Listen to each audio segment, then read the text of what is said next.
কেমন আছেন আপু? ভালো আছি ভাইয়া। আচ্ছা ঠিক আছে, এই নিন দুধ। থ্যাংক ইউ ভাইয়া। আচ্ছা আসি। আচ্ছা একটু দাঁড়াবেন ভাইয়া, আপনার সাথে একটু কথা ছিল। এ মাসে আমাদের দুধের কত বিল হয়েছে ভাইয়া? কি বলেন আপু, মাস তো মাত্র শুরু হলো, আজকে তো মাসের 2 তারিখ। দুদিন আর কয় টাকা? 100 টাকা। ও 100 টাকা, আচ্ছা দাঁড়ান।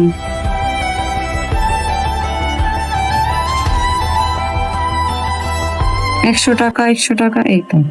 এ নেন ভাইয়া, এ মাসের দুদিনের 100 টাকা হয়েছে না, এই যে 100 টাকা। আর কালকে থেকে আর দুধ দিতে হবে না, এ মাসের টাকা আপনাকে আমি ক্লিয়ার করে দিলাম। কেন? কিছু না ভাইয়া, আজকে থেকে আমাদের দুধ আর প্রয়োজন হবে না। আপনাদের কি অন্য কেউ দুধ দিচ্ছে নাকি এলাকার? সত্যি করে বলুন তো। না না ভাইয়া, এটা কোনো বিষয় না, আমাদের আর দুধ লাগবে না। কিন্তু হঠাৎ করে দুধ মানা করে দিতেছেন। আচ্ছা আপনাদের কোনো অসুবিধা হয়েছে নাকি, কোনো প্রবলেম হয়েছে নাকি?